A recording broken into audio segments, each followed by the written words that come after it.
आप पटना में बताइए, हमने सब शिक्षक से हाथ जोड़कर विनती किया था कि 10:30 बजे से 3 बजे तक आप कोचिंग बंद कर दीजिएगा, आप आंदोलन में मत आइए। हमने ये भी कहा था कि शिक्षक को आंदोलन में नहीं आना है, नहीं तो फिर सरकार और आयोग कहेगी कि शिक्षक लोग भड़का रहे हैं छात्र को आंदोलन में आना है। हम ये नहीं, हम सिर्फ इतना कहते कि आप कोचिंग बंद कर दीजिए। लेकिन हमें पता चला कि कुछ शिक्षक, अधिकतर लोग बंद कर दिए थे, उनको हम धन्यवाद देते हैं। लेकिन जो शिक्षक कोचिंग बंद नहीं किए थे कल, वो दलाल हैं, शिक्षा माफिया, वो सेटर है। और ये अंतिम चेतावनी है दिलीप कुमार की। इसके बाद अगर शिक्षकों ने गलती की इस तरह की, तो उनका नाम हम उजागर करेंगे और पटना में बड़ा बड़ा बैनर पोस्टर उसके नाम का, शिक्षा माफिया नाम से उनका नाम रहेगा, शिक्षा माफिया। और जो टीचर का नाम रहेगा कोचिंग का, हम पूरा पटना में बैनर पोस्टर लगाएंगे। हम लोगों के कंधे पे बंदूक रख के वो चलाना चाहते थे। अपनी जो तैयारी उनकी नहीं है एग्जाम लेने की, ये इस तरह से वो 5 महीना 6 महीना करके मैंने हम लोगों पे वो थोप रहे थे कि छात्रों पे थोप दे कि आपके चलते एग्जाम में देरी हो रही है। तो इनकी तो अपनी जो है कमजोरी है, उसको छुपाने के लिए छात्रों को मोहरा बनाना चाह रहे हैं, ताकि उस समय यूपीएससी की परीक्षा है, यूजीसी नेट की है, तो छात्र विरोध करेंगे कि मेरा एग्जाम है, आप इस समय कैसे ले सकते हैं, पहले से डेट घोषित है। और हम कह देंगे कि छात्र विरोध किए, इसलिए हम आगे डेट बढ़ा रहे हैं। तो यही उन्होंने माइंड गेम खेला है। तो नवंबर में हर हाल में एग्जाम होना चाहिए। हम इसके लिए कह रहे हैं कि नवंबर में हर हाल में एग्जाम हो, एक शिफ्ट में एग्जाम हो, परसेंटाइल लागू नहीं हो। और इसके लिए हमें अनशन पे भी बैठना पड़े तो हम उसके लिए भी तैयार हैं। सिर्फ ये 6 लाख जो बीपीएससी अभ्यर्थी वो हमारा साथ दे। हम एग्जाम में डिले नहीं करवाना चाहते, एग्जाम में देरी नहीं चाहते हैं। जैसे 8 मई को एग्जाम हुआ, पेपर लीक हुआ, उसको हमने उजागर किया था, तो हमने गलत तो नहीं किया। मान ली कहीं धांधली सेटिंग हो रहा है, उसको हमने उजागर किया, तो हमने तो गलत तो नहीं किया ना। तो आप सिर्फ पीटी देने के लिए, तो अपीयर होने के लिए एग्जाम का फॉर्म नहीं भरे हैं, आप जॉब लेने के लिए फॉर्म भरे हैं। तो सेटिंग बंद हो, ये आपके लिए अच्छा है। तो इसके लिए हम प्रयास कर रहे हैं कि सेटिंग ना हो। एक शिफ्ट में लेंगे तो धांधली हो सकती है। तो ये सिर्फ माइंड गेम है, गेम खेल रहे हैं, छात्रों की मानसिकता से खेल रहे हैं। और आपके चैनल के माध्यम से हम समस्त बीपीएससी अभ्यर्थियों से अपील कर रहे हैं कि आप लोग भी 31 को आइए, घर मत बैठे रहिए। 6 लाख स्टूडेंट्स हैं, अभ्यर्थी हैं इसमें, और 600 भी नहीं आते हैं। नमस्कार, स्वागत है आपका द टॉप में। मेरा नाम है विशाल। बीपीएससी 67वीं पीटी परीक्षा के परसेंटाइल को लेकर के 26 तारीख को आंदोलन हुआ था। आंदोलन में क्या कुछ निकला है, हमारे साथ बात करने के लिए मौजूद हैं छात्र नेता दिलीप जी। दिलीप जी बताइए, 26 तारीख को आप लोगों ने तमाम छात्रों के साथ आंदोलन किया था, आंदोलन में क्या निकला? अभी बहुत सारे छात्रों में संशय बना हुआ कि एग्जाम कब होगा, क्योंकि 20-22 सितंबर को तो कहा जा रहा एग्जाम होगा, लेकिन अभी तक कोई आधिकारिक ऐसा कुछ नहीं आया है। देखिए, बीपीएससी के चेयरमैन साहब ने कुछ दिन पहले मीडिया में ये बयान दिया था कि 20 और 22 सितंबर को हम 2 शिफ्ट में एग्ज़ाम कराएंगे, परसेंटाइल सिस्टम लागू करेंगे। लेकिन उनकी तैयारी कुछ भी नहीं है। वो बोल रहे हैं कि 2.5 लाख स्टूडेंट का अभी सेंटर मैनेज हो पाया है, और ऑफिशियली डेट भी घोषित नहीं किया गया, कोई नोटिस जारी नहीं किया गया है। तो आखिर अगर आप 20 और 22 सितंबर को एग्ज़ाम लीजिएगा तो कम से कम 1 महीना पहले बताइएगा, तो ताकि परीक्षार्थी जो है उस अनुसार तैयारी करेंगे। कोई जॉब में होंगे, छुट्टी लेंगे, कहीं से आना होगा दूर से तो रिजर्वेशन कराएंगे। अचानक से आप 10 दिन पहले बताइएगा, नोटिस दीजिएगा, तब कैसे एग्ज़ाम होगा? एडमिट कार्ड आपको कम से कम 15-20 दिन 20 दिन पहले जारी करना पड़ेगा। तो हम लोग जब बात किए तो उनका यही कहना था कि 2.5 लाख का ही अभी व्यवस्था हुआ है, और हम लोग का डिमांड था कि परसेंटाइल लागू नहीं हो और एक शिफ्ट में एग्जाम हो। यानी कि 8 मई को जिस पैटर्न पे, जिस तरह से परीक्षा हुआ, उसी पैटर्न पे, उसी प्रणाली पे दोबारा पीटी परीक्षा होनी चाहिए। अगस्त अंतिम सप्ताह में भी दोबारा एग्जाम लेने की बात कही गई थी, उस समय भी कोई चेंजिंग की बात नहीं कही गई थी। अब अचानक से आके वो डायरेक्ट बोलते हैं कि 20-22 को लेंगे और उसमें चेंजिंग कर देंगे, तो ये तो कहीं से उचित नहीं था। लेकिन हम लोग जब कल आंदोलन किए तो उसका प्रेशर काम किया, और अध्यक्ष महोदय ने इस बात को स्वीकार किया कि परसेंटाइल हम हटा देंगे, नहीं लागू करेंगे। लेकिन 2 शिफ्ट में अगर हम एग्ज़ाम नहीं लेंगे तो हमको समय लगेगा, 2 महीना 3 महीना लग सकता है, 4 महीना 5 महीना भी लग सकता है। मतलब ये इस तरह से वो 5 महीना 6 महीना करके मैंने हम लोगों पे वो थोप रहे थे कि छात्रों पे थोप दे कि आपके चलते एग्जाम में देरी हो रही है। यानी कि हम लोगों के कंधे पे बंदूक रख के वो चलाना चाहते थे। अपनी जो तैयारी उनकी नहीं है एग्ज़ाम लेने की, और ये जो 1 साल से जो लेट लतीफ़ी चल रही है एग्ज़ाम का। पिछले साल वैकेंसी आई थी सितंबर में, और हर महीने ये खबर आती थी कि अगले महीना एग्ज़ाम होगा, अगले महीना एग्ज़ाम होगा, और 8 मई को अंततः एग्ज़ाम हुआ। तो इनकी तो अपनी जो है कमजोरी है, उसको छुपाने के लिए छात्रों को मोहरा बनाना चाह रहे हैं। और इसीलिए इन्होंने क्या किया, 20-22 का डेट का घोषणा किया मीडिया के सामने, ऑफिशियली अभी तक नहीं नोटिस जारी किया, ताकि उस समय यूपीएससी की परीक्षा है, यूजीसी नेट की है, तो छात्र विरोध करेंगे कि मेरा एग्जाम है, आप इस समय कैसे ले सकते हैं, पहले से डेट घोषित है। और हम कह देंगे कि छात्र विरोध किए, इसलिए हम आगे डेट बढ़ा रहे हैं। तो यही उन्होंने माइंड गेम खेला है। और दूसरी तरफ वो एक शिफ्ट में लेने की बात कर रहे हैं। कि हम लोग कह रहे हैं कि एक शिफ्ट में लीजिए, तो वो कह रहे हैं कि हम एक शिफ्ट में लेंगे तो हमको 4 महीना, 5 महीना, 6 महीना भी लग सकता है। और दूसरी तरफ वो कह रहे हैं कि अगर एक शिफ्ट में हमको लेना पड़े तो हम 20 या 22 को हर हाल में ले लेंगे। यानी कि आप खुद वो 5 मिनट के अंदर वो 2 तरह की बात कर रहे हैं। अभी भी वो कन्फ्यूजन है इसको लेकर। बिल्कुल कन्फ्यूजन में है वो, मतलब अपने आप को दिखाना चाह रहे हैं कि हम एग्जाम लेने के लिए पूरी तरह रेडी हैं, और दूसरी तरफ वो कह रहे हैं कि हम 2.5 लाख का ही सेंटर व्यवस्था कर पाए हैं। और दूसरी तरफ वो कह रहे हैं, मतलब एक तरफ वो छात्रों को ये दिखाना चले कि हम एग्जाम लेने के लिए पूरी तरह रेडी है, आप लोगों के चलते देरी हो रही है। आरोप वो छात्रों पर लगाना, छात्रों पर आरोप लगाना चाहते, दूसरी तरफ वो छात्रों पर ये छात्रों को ब्लैकमेल भी करना चाह रहे हैं, प्रेशर वो छात्रों पे दबाव डालना चाहते हैं कि अगर दो शिफ्ट में नहीं एक शिफ्ट में लेंगे तो हम 6 महीना देरी करेंगे। यानी कि छात्र कह दे कि हाँ ठीक है, आपको जैसे लेना है वैसे ले लीजिए और हम स्वतंत्र हो जाए अपना। वो सितंबर में वैसे भी एग्जाम लेने वाले थे, नहीं थे, एग्जाम लेने वाले नहीं थे, लेकिन हम छात्रों से यही कहेंगे कि आप सितंबर मान के ही तैयारी कीजिए। हम ये नहीं कहना चाह रहे आयोग क्या करेगी नहीं करेगी ये हम नहीं जानते हैं, हम लोग सिर्फ प्रयास कर रहे हैं कि एग्जाम जल्द हो जाए और एक शिफ्ट में एग्जाम हो, परसेंटाइल लागू ना हो। और हम लोग कल जो आंदोलन कर रहे थे तो इसी मांग को लेकर कर रहे थे कि आप परसेंटाइल लागू नहीं कीजिए और जल्द से जल्द एग्जाम हो, यानी कि किसी एग्जाम से मत टकराइए, लेकिन एग्जाम आप जल्द लीजिए और किसी एग्जाम से मत टकराइए और एक शिफ्ट में एग्जाम हो। तो अब ये आयोग को सोचना है कि वो एग्जाम जल्द से जल्द कब ले। उनका कहना है कि अक्टूबर में हमको सेंटर कहीं नहीं खाली है, पर्व त्यौहार है और जिस दिन पर्व त्यौहार नहीं है उस दिन पहले से सेंटर बुक है, कोई एग्जाम वगैरह है, तो नवंबर में हर हाल में एग्जाम होना चाहिए।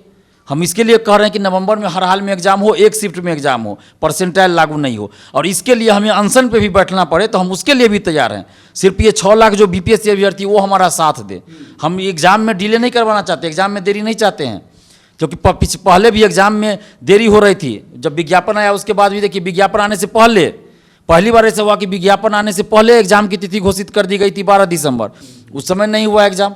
फिर 21 दिसंबर या 23 दिसंबर की बात चली, फिर 21 जनवरी की बात चली, फिर फरवरी, फिर मार्च, अप्रैल की बात चलते 8 मई को एग्जाम हुआ, पेपर लीक हुआ, उसको हमने उजागर किया था। तो हमने गलत तो नहीं किया, मान लीजिए कहीं धांधली सेटिंग हो रहा है उसको हमने उजागर किया तो हमने गलत तो नहीं किया ना। मान लीजिए एग्जाम अगर हो जाता है तो उसमें 120 कट ऑफ जाता, जो लोग के पास क्वेश्चन आ गया सेटिंग से वो लोग पीटी पास कर जाते, वो लोग फिर मेंस में सेटिंग करा लेते, इंटरव्यू में सेटिंग करा लेते, उसका सिलेक्शन हो जाता। तो आप सिर्फ पीटी देने के लिए, तो अपियर होने के लिए एग्जाम का फॉर्म नहीं भरे हैं, आप जॉब लेने के लिए फॉर्म भरे हैं। तो सेटिंग बंद हो ये आपके लिए अच्छा है, तो इसके लिए हम प्रयास कर रहे हैं कि सेटिंग ना हो। और आयोग के द्वारा जो ये कहा जा रहा है कि हम अगर एक शिफ्ट में लेंगे तो धांधली हो सकती है, तो ये सिर्फ माइंड गेम है, गेम खेल रहे हैं, छात्रों की मानसिकता से खेल रहे हैं।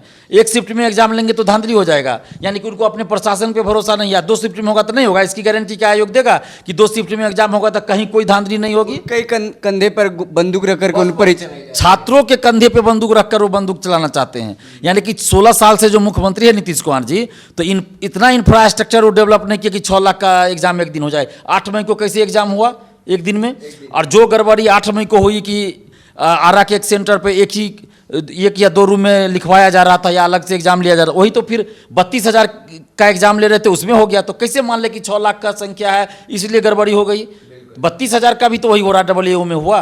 तो अगर आपकी मानसिकता सही होगी, आपकी ईमानदारी होगी, आपके अंदर दृढ़ इच्छा शक्ति होगी, आप भ्रष्ट नहीं होइएगा, तो आप 10 लाख परीक्षार्थियों का भी एग्जाम एक दिन ले सकते हैं। आप गांव के किसी कोने में बैठा दीजिए, गांव के किसी चुनाव बूथ पे बैठा दीजिए, किसी प्राइमरी स्कूल में सेंटर दे दीजिए पंचायत में, वहां भी धांधली नहीं होगी, कोई गड़बड़ी नहीं होगी।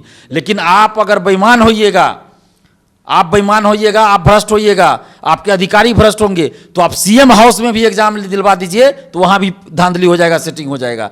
तो ये तर्क बिल्कुल गलत है आयोग का। इसलिए हम लोग चाहते हैं हर हाल में नवंबर तक एग्जाम हो जाए। आयोग डिसाइड करे कि वो अक्टूबर में ले या नवंबर में ले या सितंबर लास्ट में ले, वो आयोग का काम है, मेरा काम नहीं है।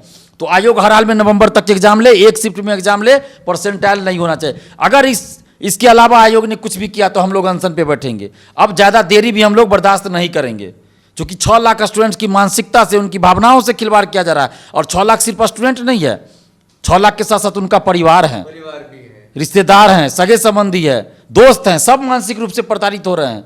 तो ये चीज़ अब बर्दाश्त नहीं किया जाएगा। चुनाव यहाँ समय पे हो जाता है, इस्तीफा देते हैं मुख्यमंत्री तो समय पे शपथ ग्रहण हो जाता है, थोड़ा सा भी देरी नहीं होता है।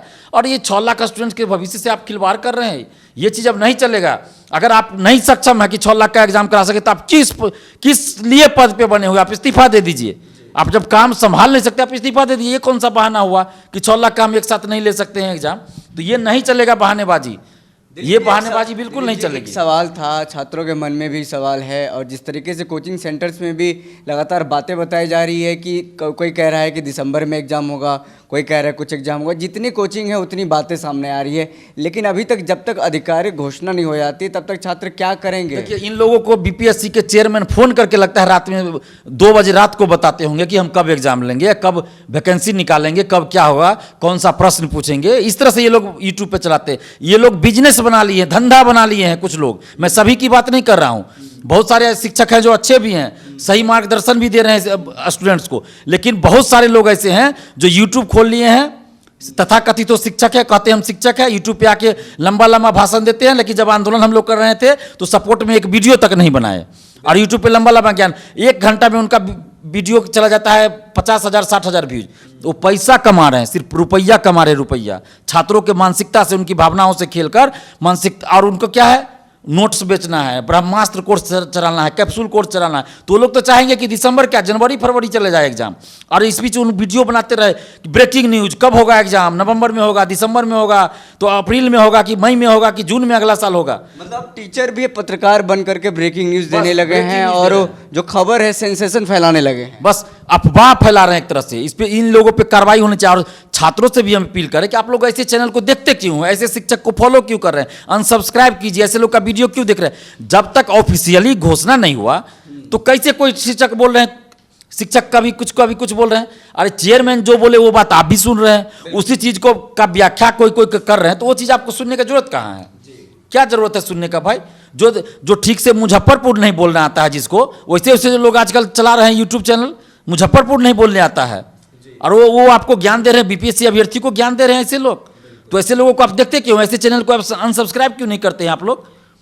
दुख होता है जब इनके लिए हम लड़ रहे हैं, तो हमें तो कोई 1 रुपया नहीं दे रहे हैं, लेकिन वैसे चैनल को आप लोग प्रमोट करते हैं, उनका व्यूज बढ़ता है, पैसा मिलता है उससे, उसको पैसा कमाते हैं, लेकिन आपके लड़ाई में तो वो साथ नहीं देते हैं ना। छात्रों के भविष्य के साथ खिलवाड़ भी हो रहा है। बिल्कुल खिलवाड़ हो रहा है उनके भविष्य के साथ। आप पटना में बताइए, हमने सब शिक्षक से हाथ जोड़कर विनती किया था कि 10:30 बजे से 3 बजे तक आप कोचिंग बंद कर दीजिएगा, आप आंदोलन में मत आइए। हमने ये भी कहा था कि शिक्षक को आंदोलन में नहीं आना है, नहीं तो फिर सरकार और आयोग कहेगी कि शिक्षक लोग भड़का रहे हैं छात्र को आंदोलन में आना है। हम ये नहीं, ये हम सिर्फ इतना कहते कि आप कोचिंग बंद कर दीजिए, लेकिन हमें पता चला कि कुछ शिक्षक, अधिकतर लोग बंद कर दिए थे, उनको हम धन्यवाद देते हैं, लेकिन जो शिक्षक कोचिंग बंद नहीं किए थे कल, वो दलाल हैं, शिक्षा माफिया, वो सेटर है, इसलिए वो कोचिंग बंद नहीं किए थे। ऐसे शिक्षकों का बहिष्कार होना चाहिए, और ये अंतिम चेतावनी है दिलीप कुमार की। इसके बाद अगर शिक्षकों ने गलती की इस तरह की, तो उनका नाम हम उजागर करेंगे, और पटना में बड़ा बड़ा बैनर पोस्टर उसके नाम का, शिक्षा माफिया नाम से उनका नाम रहेगा, शिक्षा माफिया, और जो टीचर का नाम रहेगा कोचिंग का, हम पूरा पटना में बैनर पोस्टर लगाएंगे। जो करना होगा इन लोग को कर लेगा, लेकिन इन लोग का कोचिंग में ताला लगा देंगे हम। अब आर पार की लड़ाई होने वाली, खुलेआम चुनौती दे रहे हैं। अब शिक्षा माफियाओं से आर पार की लड़ाई हम लड़ेंगे। हम चुनौती दे रहे हैं ऐसे शिक्षकों को जो छात्रों को गुमराह कर रहे हैं, जो शिक्षक के नाम पे कलंक है, सेटर है, शिक्षा माफिया है, दलाल है, ऐसे लोगों को हम अब चैलेंज दे रहे हैं। अगर नहीं सुधरे ये लोग तो इनके नाम का खुलासा होगा, और पटना में बैनर पोस्टर इनका लगाया जाएगा। दिलीप जी से मेरा आखिरी सवाल रहेगा, जिस तरीके से 26 तारीख को इन्होंने आंदोलन किया, क्या फिर से इनको बुलाया गया है बीपीएससी द्वारा? क्योंकि इनका भी तो कोई हल निकला नहीं है जो आंदोलन आपने किया। देखिए, 31 तारीख को हम लोग को फिर से बुलाया गया है, और आपके चैनल के माध्यम से हम समस्त बीपीएससी अभ्यर्थियों से अपील कर रहे हैं कि आप लोग भी 31 को आइए, घर मत बैठे रहिए। 6 लाख स्टूडेंट्स हैं, अभ्यर्थी हैं इसमें, और 600 भी नहीं आते हैं। 6000 तो छोड़िए, 600 भी ना। अध्यक्ष भी बोल रहे थे कि 6 लाख अभ्यर्थी है, लेकिन आंदोलन में कहाँ आए हैं कोई। तो हम मान लेते हैं कि सब खुश हैं दो शिफ्ट के एग्जाम से और परसेंटाइल से। तो हमने उनको थोड़ा सा कन्विंस किया कि नहीं, ऐसी बात नहीं है। जो हम लोगों ने आह्वान उतना नहीं किया था, हम लोगों ने सिर्फ कहा था कि ज्ञापन देना है, और सोशल साइट से सभी लोग विरोध कर रहे हैं परसेंटाइल का और 2 शिफ्ट एग्जाम का। सोशल साइट्स के माध्यम से सभी मांग कर रहे हैं कि 1 शिफ्ट में एग्जाम हो। तो ये हम लोग कब तक ये चीज़ कहते रहेंगे? तो आप लोग निश्चित रूप से 31 अगस्त को बीपीएससी ऑफिस सुबह 11 बजे आइए, और हम लोग फिर अभ्यर्थी, जितने अभ्यर्थी हैं उनमें से 10-12 लोग जाके, या जितना को बुलाया जाएगा, बीपीएससी चेयरमैन से मिलेंगे, और उस दिन उनका क्या जवाब आता है हम लोग इस बात को रखेंगे कि हर हाल में नवंबर तक, चाहे वो सितंबर लास्ट में ले, अक्टूबर में ले, या नवंबर में ले, यानी नवंबर तक हर हाल में ये 67वीं पीटी हो जाए, और 1 शिफ्ट में एग्जाम हो, परसेंटाइल लागू नहीं हो। और इस चीज़ को हम लोग रखेंगे। इसके अलावा हम लोग का कोई डिमांड नहीं रहेगा। अगर इस चीज़ पे वो एग्री नहीं होंगे, सहमत नहीं होंगे, तो हम लोग अनशन पे भी बैठेंगे, लेकिन आप लोग साथ दीजिएगा तब। बिल्कुल साफ तौर से जिस तरीके से 6 लाख कैंडिडेट बताए जा रहे हैं एग्जाम देने वाले, उस तरीके से यहाँ पर लोग मौजूद नहीं होते, तो छात्र नेता भी लगातार कह रहे हैं कि आप लोग एक साथ आइए ताकि आपकी जो लड़ाई है, हम लड़ रहे हैं, हमें कोई 1 रुपया पैसा नहीं दे रहा है, लेकिन जब तक आप लोग हमारे साथ सशरीर नहीं मौजूद होइएगा तो हम कैसे लड़ाई लड़ सकते हैं। देखिए साफ तौर पे छात्र नेता दिलीप वो गुस्से में नजर आ रहे हैं, जिस तरीके से बीपीएससी के छात्रों के साथ, अभ्यर्थियों के साथ, उनके भविष्य के साथ खिलवाड़ हो रहा है।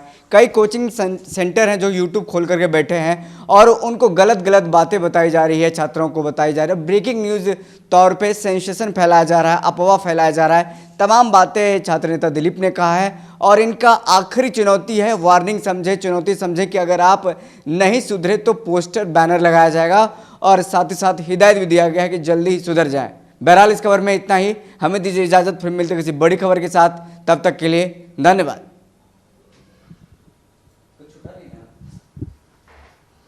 एक चीज छूट गया ना, क्या 31 को जाएंगे, ये चीज बोले हैं 31 को फिर जैसे बुलाया गया हम लोग को, 31 नहीं को नहीं, ये ऐड कर दीजिए, ये ऐड कर सवाल आप कर दीजिए कि 31 को आप लोग को बुलाया गया है।